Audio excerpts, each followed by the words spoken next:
Got some really cool stuff from Joe Adamusco. We got a bunch of pictures of his new plane, and they're in construction sequence, I believe. So let me go through these one by one. This looks like, and I think there's some ideas you can get from this, the bell crank installation on the center spar, a windy bell crank with the post method mounted right into the main spar. And this is his new Seafire, Spitfire, Seafire, elliptical wing. I don't know, because he hasn't told me yet, but it's an elliptical wing ship. Okay, these are Joe Adamusco's ribs, the blanks, and he's getting ready to put the lightning holes in this picture. Looks like he's got the same template I have. Now keep in mind, anytime I look at Joe's stuff, Joe is meticulous beyond meticulous. Every single thing he does is well thought out, and as a Boeing employee, I'm sure he's very, very aviation minded. And good friend Dave Downey, one of the engineers there that helped us with the B-25 program. Very meticulous workmanship at all levels. And just for one example, that he's making the tip sweeps in this picture. I'm working off Joe's captions here. The tip sweeps, again, it's an elliptical wing. And you can see the ribs are all blanked out in the back. And this pretty much shows, this is a good look at how Joe assembles his wings. I think you can pretty much figure out where this is going. Each one of the ribs has a block that it rests on to hold it, the center line of the wing to hold it off the perfectly flat workbench. Look at the workmanship on the ribs here for a minute. Meticulous is the only, I don't even know a better word, but everything Joe does is meticulous. And when we did the Spitfires, every step of it was just like this. And I think really we've got some of this on video for a similar project to this. When we did the first Spitfire, I named it Tape 0 because we were at Joe's, the old house, not the new house. And you can see the extreme taper as this wing goes out toward the tip. Again, elliptical wings, relatively difficult to build, but boy do they look sexy in the air.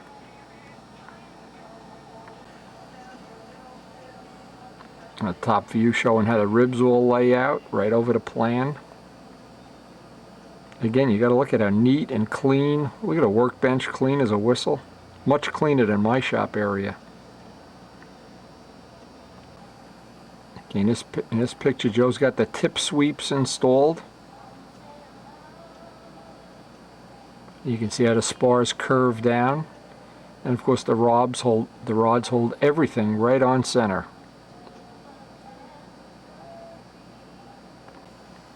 From another angle, the wing all framed up. Here's the just look at how neat everything is.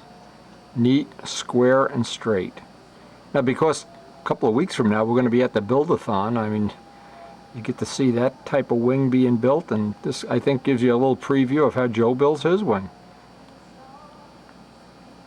And I think one of the things really always worth having is that Tape 0 of the Spitfire set that when we actually visited Joe's shop, there's a lot of good little tips on there. Anybody's doing up an elliptical wing, Joe's really got this part of it wired. Front view of the bench, one of the things we're going to upgrade to as soon as we can. See that power strip down there? That's one of the things I need to do over at my workbench. But this is, and we're expecting soon some pictures from Ramo's new shop. And I always get ideas from looking at other people's shops. See this stuff hanging up on a wall on a pegboard, on a little, the little, I don't know what you would call it, memo board or whatever, cork board. Always get some ideas. There's always room for a little upgrade. It goes without saying. Here's the trailing edge sheeting going on. Some of the sheeting.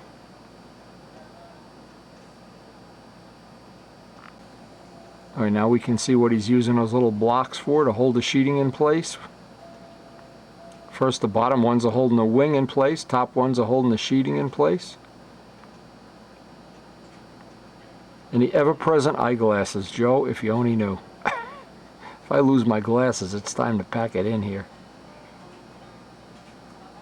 3/8 square leading edge. Pretty much a very good rendition of very similar to how the oh, there's a bell crank in the back, how the Spitfires got built, Seafire and Spitfire. I'm going to take a close look at this picture. You'll notice one of the things Joe does is does a lot of his building with ambroid, the old-fashioned pin and ambroid method. And this is the preforming of the sheeting.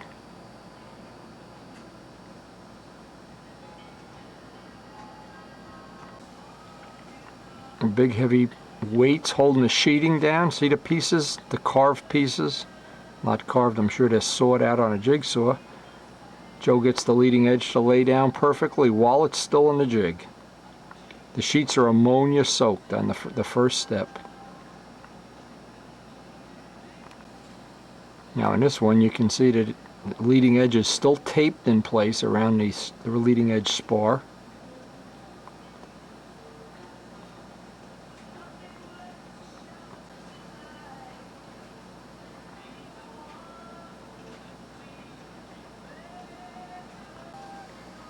Bottom sheeting going on.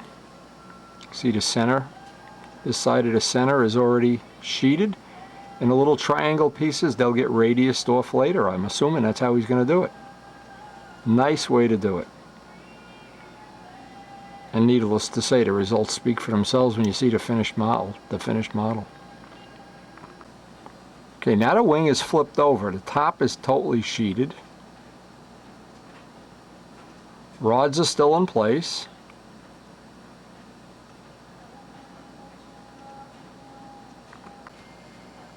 Now you can see around the rods these little pieces where he's got written on here the lightning holes, but they're not cut yet. That allows the wing to stay on the rods. A little easier to build it that way. Shaping up the sheeting with a sanding block while it's still in the jig. Notice the wing is still in the jig.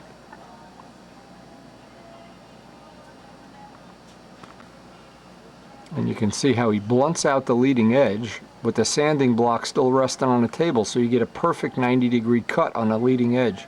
And you can do that even on a traditional wing, or on, in this case, the super elliptical wing. Now using a sanding block, get the same exact 90-degree cut onto the trailing edge. Look at the ambroid around the spar. That's pretty good. And for anybody that doesn't know, ambroid, you can still use it. It's a very traditional way of building, and Joe seems to really enjoy doing the old-fashioned method. Sanding the trailing edge flat complete. This really gives you a great overview of how these wings go together. And this is Joe's technology. Now it looks like he's taken a wing fixture apart and it's up on soft toweling. But the rods are still in place, holding it perfectly straight. It's funny, as you watch this evolve, it really is like a work of art going together. The rods are out at this point. There's a picture of rods coming out now. One of the things I've always found easy when you pull the rods out is twist them a little bit, or in an extreme case when we were building these wings on rods, put a little bit of Simonize onto the rods so they don't get glue drip down on them. And so now the rods are out and it's up on some soft padding, some toweling.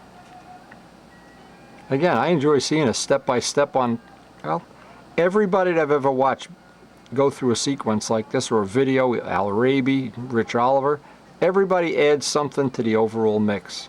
Everybody's got their little tricks and little ways they do things. You can always pick up some tips.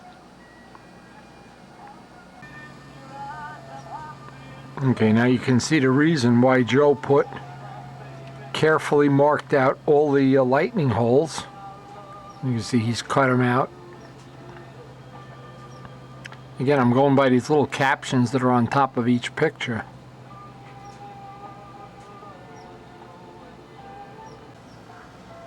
Now these are the removal tools. You can see he's got a a knife blade on the bottom with the blade on an angle, some sanding discs that have some sandpaper attached to them onto a dowel that make for a nice neat edge for getting the edge nice. Again, keep in mind every single thing just absolute total quality. And you can see how that knife blade on a 90-degree angle works as far as getting them out.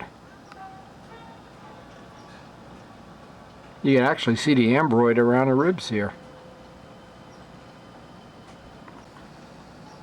The rough wingtips.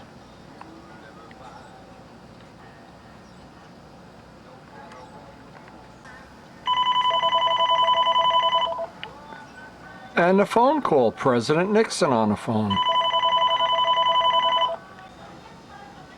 One of the parts Joe does exceptionally well, the gear blocks and the seam between the block and the hole in the wing. I'm always amazed. It looks like an ink line on his work, even on the new planes that we've seen. Actually, on all the planes.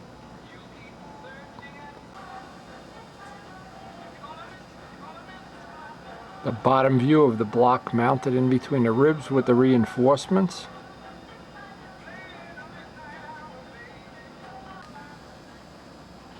Here's the gear mount with the one of the legs coming through.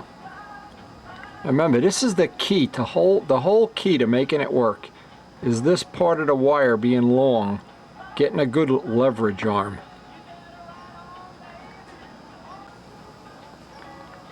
And it's this that we've worked on for many years, is getting that part, that when you drop that wire in, when that wire ends up here, you almost always have a problem. When it drops down, now you also have to figure out in the plans themselves that your lead-out wires are not going to interfere with this. And by the way, one of the things with Rich coming over to work on the Stuka, he's already got the landing gear legs that came in the mail, the plug-in gear. So we're going to look at that as one of the options too. If not for this plane, for a future plane, and certainly for Rich's plane. And here's the wingtip in rough form.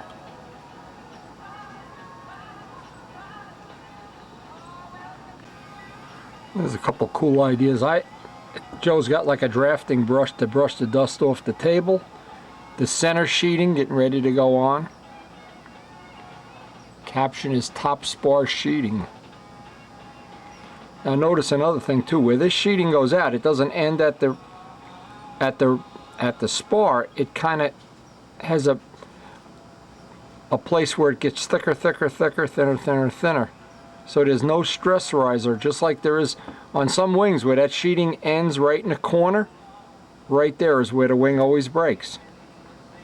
Even in a crash, that's where it always breaks. Flap hinges. Now notice, one of the things Joe has, he's got a little piece joining the two flaps together. I'm not sure if that's for alignment or just to hold them in place for the photo. But tell me that isn't a beautiful wing. Oh man. Now I'm assuming at this point that this is not a Spitfire wing. That looks a lot more like a Stuntress type wing. But again, I need to see the plane all finished before I can just having the elliptical part of the wing. It doesn't tell me if it's a Mark Spit or what. Joe, you're keeping me in suspense here. Cutting the hinge pockets. And you see what he's got? He's got the flap. It looks like it's taped up on a cut piece of wood.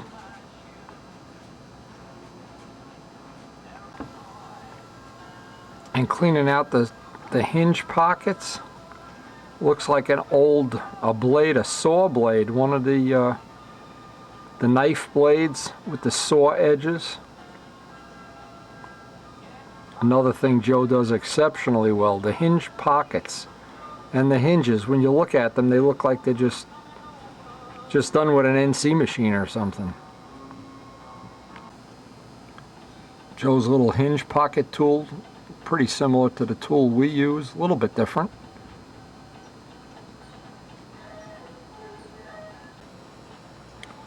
Got all the hinge pockets in, flaps on, looks like the tips are final shaped.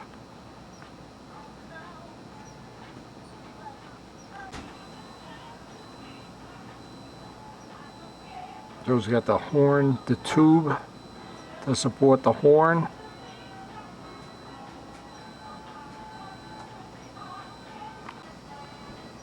Joe's flap horn soldering jig.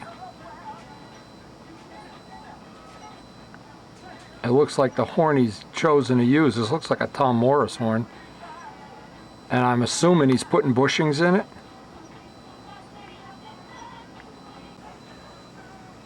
Elevator horn with the little relief cut for the trailing edge.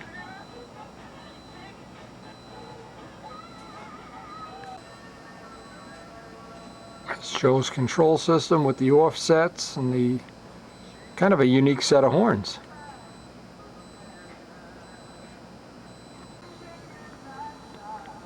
Beginning of the geo stab construction, again using the nuts. One-piece sheeting tip to tip.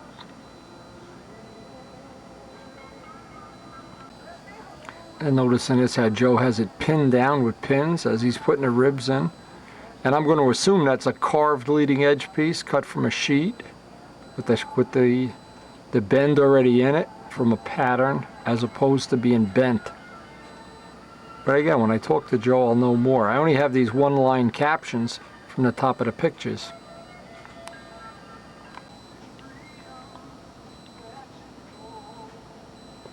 Looks like he's got all the ribs in place, ready for install on the top sheet. And it looks like he's got the piece, the whole tip even on there already.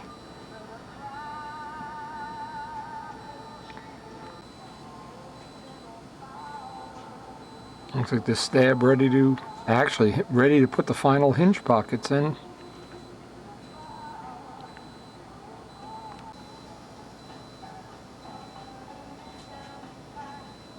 And installing the elevator tubes, the leg tubes. Again, I'm looking forward to next time Joe and I get together, which I hope is going to be pretty soon. See this workmanship in real life. And also I can get more information. I'm taking a wild guess at some of the things. And I'm only going by the captions that he has on each picture. Installing the elevator horn.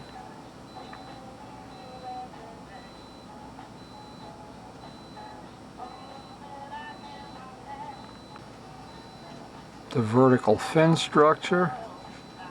And of course all of Joe's plans, absolutely works of art. Accurate.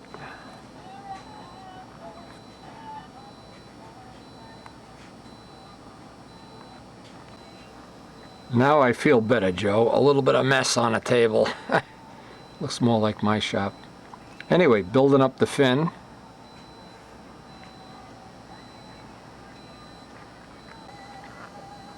Rudder fin assembly. From the looks of that rudder, I'd say it definitely was not a Spitfire. More like the Stuntress. But this might be a totally unique plane. In fact, I'm pretty, at this point in time, I'd say it's probably one of Joe's new planes. Almost a totally new design. Joe's adjustable lead-out guide.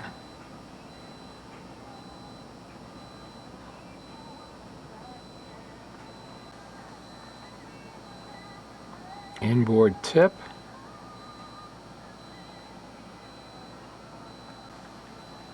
A lead-out guide, and it's nice that Joe has a contrasting background.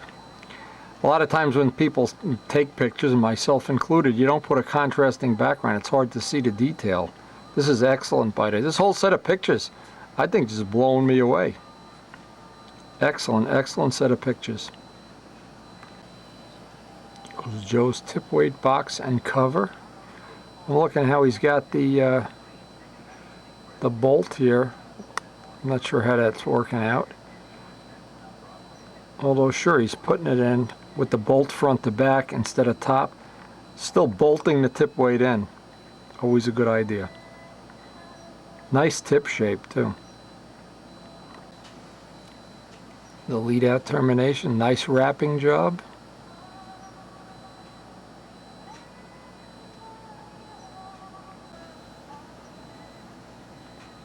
And these are the ends, and I'm looking at this and thinking this is the end that goes by the bell crank.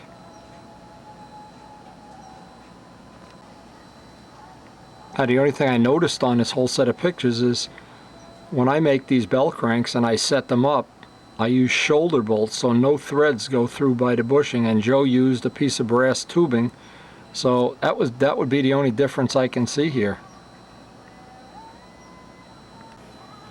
And I'm looking at this picture and I'm saying, yeah, it looks like Joe put a brass bushing in there, and I'm not sure. I'll have to talk to him how he did that. Maybe he's got some upgrade or some better way of doing it, but I know the shoulder bolts, they've never failed in service, so I'm always prone to go with stuff that's had years and years of service without being a problem. But if Joe comes up with something better, I'm going to be the second one to do it.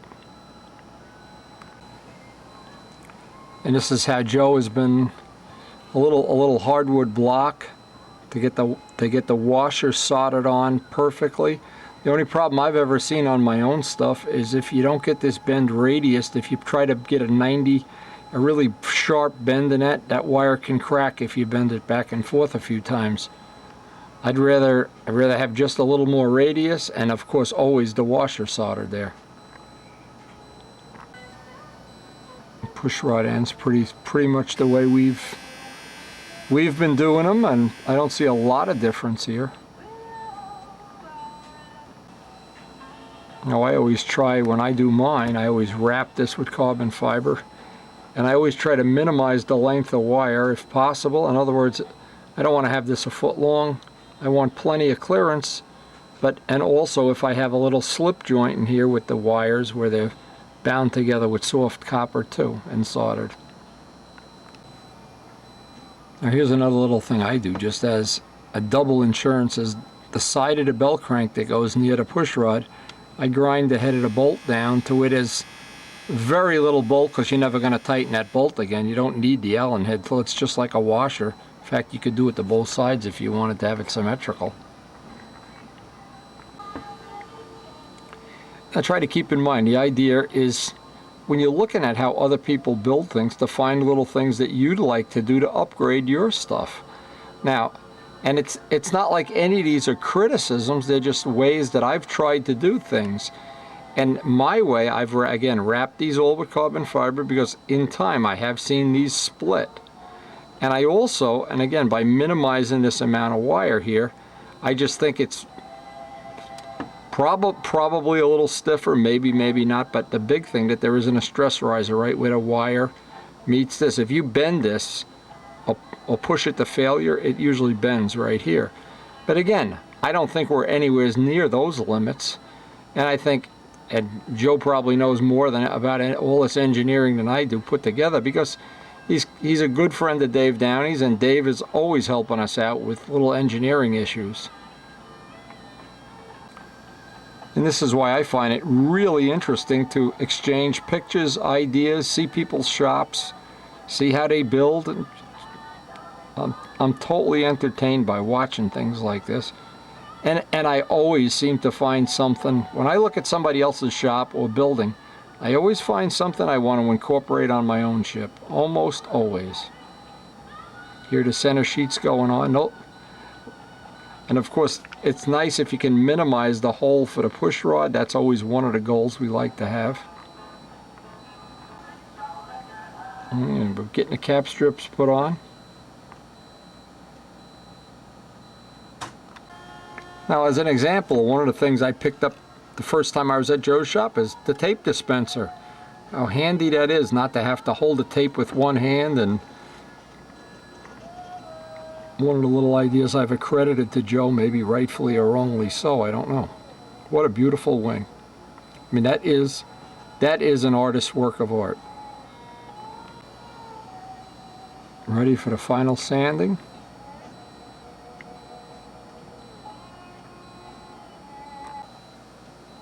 All fixtures Joe made for doping the elevators. Looks like he used wire and tin stock or an old hinge.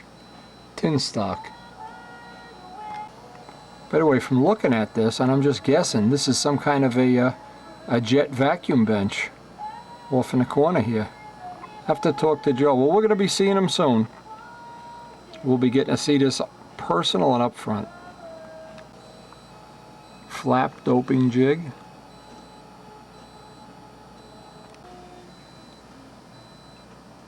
Joe's got all these cool little doping jigs. That's pretty cool. I like that. Now, there's an example of something. Takes a few minutes to make. Keeps your hands clean while you're doing all the doping operations. And so it looks like, now can you imagine, look at Joe's garage here. Look at the shovels and everything hanging up, organized. Now, I ought to go outside and take a picture of my garage. My garage looks like a dumpster that exploded. Now tell me that isn't a beautifully organized shop. The only thing that's missing is, see, right here, Joe, you should have a picture of Wendy. Throwing darts at him or something. And to say I'm jealous is the understatement of the year. He's already got the plug thing going on, overhead lighting, cabinets. Joe, you beat me to the punch. But boy, I'll tell you, I am so happy, and thanks so much for sharing these pictures with us. We are really looking forward, again, as we always are, spending an afternoon with you and seeing your work up close and personal.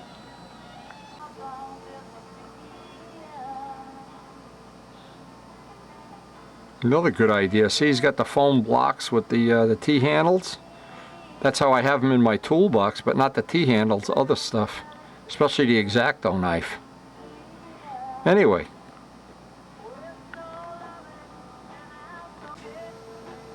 Now this is something you really don't think about that much. These are Joe's dope brushes. And he's got some of every size and shape, and we've shown a lot of these on the video over the years, but hey, Joe, I really, really appreciate sharing this with us, and we are going to be getting together soon. Hopefully going to get to do some work on Rich's Stuka soon. But you know I love those elliptical wing ships.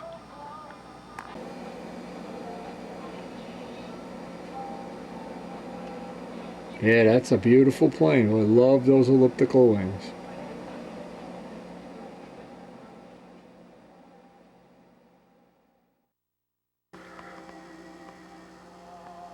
Now I've been really working like crazy to get the bend out of this top block. I've let it sit for another couple of days. And it's really coming around, believe it or not. I didn't know this was gonna... Every day it just gets a little bit better, and I'm in no rush to carve it up. In fact, today we're gonna work on Rich's stuff. So, what's good about this is, and I thought, supposing you were building a Spitfire, and you need a top block, and you got a pretzel one, well, you can do this in the middle of the summer. See, what I should have done is gone through these blocks and gotten them squared away a while back. But anyway, love those pictures from Joe Adamusco. I'm real excited about seeing him, as we always are. And a big part of my life, I mean, you just look around the shop here, Spitfires, and working with Joe for that about a 5-year span of time on a daily basis might have been one of the best times in my whole modeling life. I love those.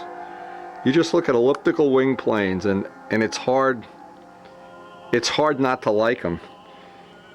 But anyway, this is one of the projects that seems to be working out pretty good here, is getting this block straightened out every day.